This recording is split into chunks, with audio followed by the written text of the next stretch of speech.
తెలంగాణలో రెండో దశ గ్రామ పంచాయతీ ఎన్నికల పోలింగ్ కొనసాగుతుంది. రాష్ట్ర వ్యాప్తంగా ఉదయం 9 గంటల వరకు 22.54% పోలింగ్ నమోదైంది. అక్కడక్కడ స్వల్ప ఉద్రిక్తతలు మినహా పోలింగ్ సజావుగా సాగుతోంది. స్లిప్ మనకు ఐడెంటిఫికేషన్ కాదు, కంపల్సరీ ఆధార్ కార్డు కానీ ఎలక్షన్ కార్డు ఉంటేనే లోపలికి అలో చేయడం జరుగుతుంది. ఓకేనా? ఓకే, స్టార్ట్ అవుతుంది. మీరు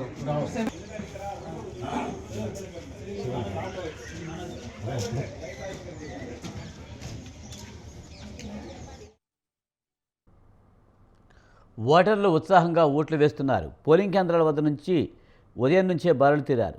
ఉదయం 7 గంటలకు పోలింగ్ మధ్యాహ్నం 1 గంట వరకు కొనసాగనుంది. 2 గంటలకు కౌంటింగ్ ప్రక్రియ ప్రారంభం కానుంది. అనంతరం ఉప సర్పంచ్ ఎన్నికలు నిర్వహిస్తారు.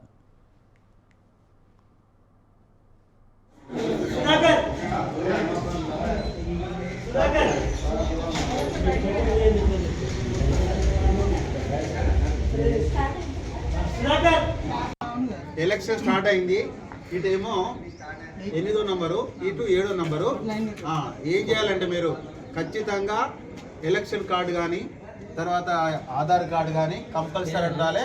స్లిప్ మనకు ఐడెంటిఫికేషన్ కాదు, కంపల్సరీ ఆధార్. 193 మండలంలోని 3,911 గ్రామ పంచాయతీ సర్పంచులు, 29,917 వార్డు సభ్యుల పదవులకు ఎన్నికలు కొనసాగుతున్నాయి. 12,782 మంది సర్పంచ్ పదవులకు, 71,071 మంది వార్డు సభ్య స్థానాలకు బరిలో నిలిచి తమ అదృష్టాన్ని పరీక్షించుకోనున్నారు. మొత్తం 57,22,465 మంది ఓటర్లు 38,337 పోలింగ్ కేంద్రాల్లో తమ ఓటు హక్కును వినియోగించుకోనున్నారు.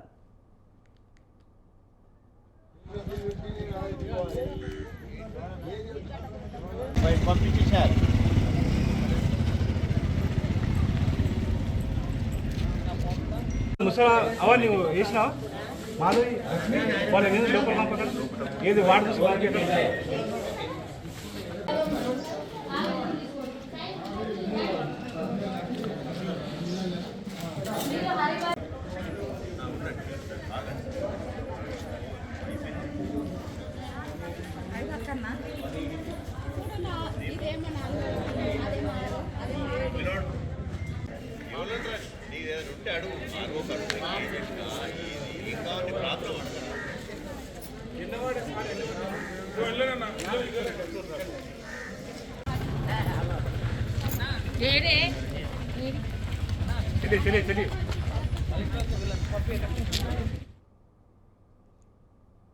రెండో దశలో 4,333 గ్రామ పంచాయతీ సర్పంచ్, 38,350 వార్డు సభ్యుల పదవుల ఎన్నికలకు నోటిఫికేషన్ వెలువడింది.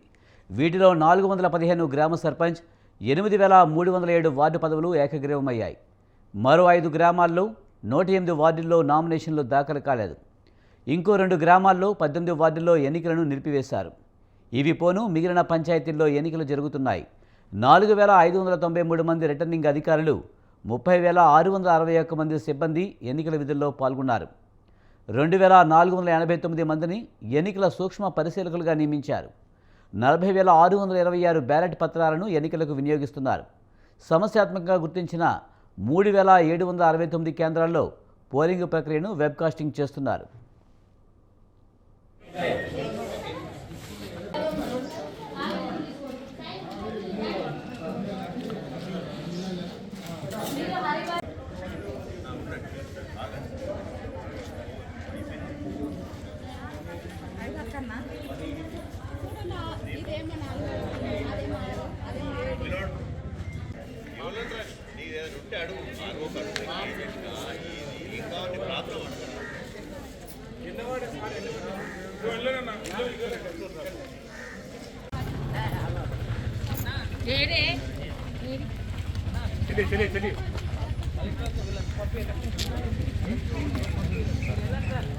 నాకు ఫోన్ లేదు, బీడీలు ఉన్నాయి సార్. అవిపులు ఉన్నాయా? అవిపులు అంటే పెట్టి లేదు.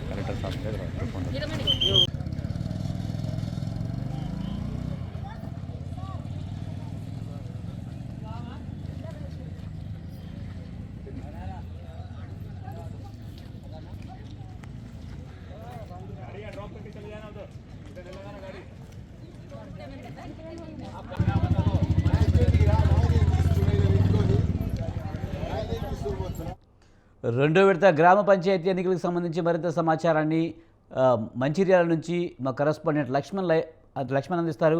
లక్ష్మణ్, గ్రామ పంచాయతీ రెండో విడత ఎన్నికలు ఎలా జరుగుతున్నాయి? మంచిర్యాలలో పరిస్థితి ఏంటి? మంచిర్యాల జిల్లాలో బెల్లంపల్లి రెండవ విడతగా పోలింగ్ 7 గంటల నుండి స్టార్ట్ అయిన జరుగుతుంది. మా పోలీసు బందోబస్తు కూడా ఏర్పాటు చేశారు. మంచిర్యాల జిల్లాలోని 11 గ్రామ పంచాయతీలు 873 వాళ్ళు ఎన్నికల బరిలో ఉన్నారు. 336 మంది సర్పంచ్ సభ్యులు ఉన్నారు. దీంట్లో 1948 మంది వార్డు సభ్యులు ఉన్నారు. అలాగే చూసుకుంటే విజయ్ ఏర్పాటు చేసిన అన్ని పోలీసు బందోబస్తులు కూడా ఏర్పాటు చేశారు. ఎలాంటి సంఘటనలు జరగకుండా 996 మంది పోలీసు సిబ్బంది నిర్వహించారు. అలాగే చూసుకుంటే కుమ్రంభీం, ఆసిఫాబాద్ జిల్లా సిరిపూర్ నియోజకవర్గంలోని 6 మండలాల్లో గ్రామ పంచాయతీ రెండో విడత ఎన్నికలలోని 113 గ్రామ పంచాయతీలు ఎన్నికలు జరుగుతున్నాయి. ఒక గ్రామ పంచాయతీలో ఏకగ్రీవంగా ఎన్నికలతో 112 గ్రామ పంచాయతీలో ఎన్నికలు జరుగుతున్నాయి. అలాగే చూసుకుంటే 1036.622 మంది ఓటర్లు ఎదుగుతున్నారు. 7 గంటల నుండి ఓటర్లు చేస్తున్నారు. అలా చూసుకుంటే ఈరోజు 7 గంటల నుండి ఈరోజు వరకు 21 బెల్లంపల్లిలో 21% పోలింగ్ అయింది. అలా చూసుకుంటే మంచిర్యాల జిల్లాలోని ఆసిఫాబాద్ జిల్లాలోని 31% పోలింగ్ అయింది. విజయ్, లక్ష్మణ్, ఎక్కడైనా సమస్యాత్మక ప్రాంతాలను గుర్తించారా? అక్కడ ఏమన్నా ఏర్పాట్లు ఏమన్నా చర్యలు తీసుకుంటున్నారా? పోలీసు బందోబస్తు ఏర్పాట్లు అన్ని అయితే సక్రమంగానే సరిగ్గా జరుగుతున్నాయి. ఎలాంటి ఆందోళన లేకుండా పోలీసు బందోబస్తులు కూడా సిపి గారు అంటే పోలీసు డిపార్ట్మెంట్ అంటే 996 మందితోని సిబ్బందితోటి చేస్తున్నారు. ఎలాంటి ఇబ్బందులు లేవు. ప్రశాంతంగానే పోలింగ్ జరుగుతున్నాయి. విజయ్, లక్ష్మణ్, మంచిర్యాల వ్యాప్తంగా ఎన్ని గ్రామాలు ఇప్పటివరకు ఏకగ్రీవంగా ఎన్నికలు జరిగాయి? అలాగే ఇప్పటి వరకు ఎంత శాతం పోలింగ్ శాతం నమోదైంది? ఇప్పటి వరకు మంచిర్యాల జిల్లాలోని 21% పోలింగ్ అయ్యాయి. అలాగే చూసుకుంటే ఆసిఫాబాద్ జిల్లాలోని 36% పోలింగ్ నమోదయ్యాయి. Vijay, right. Thank you Laxman.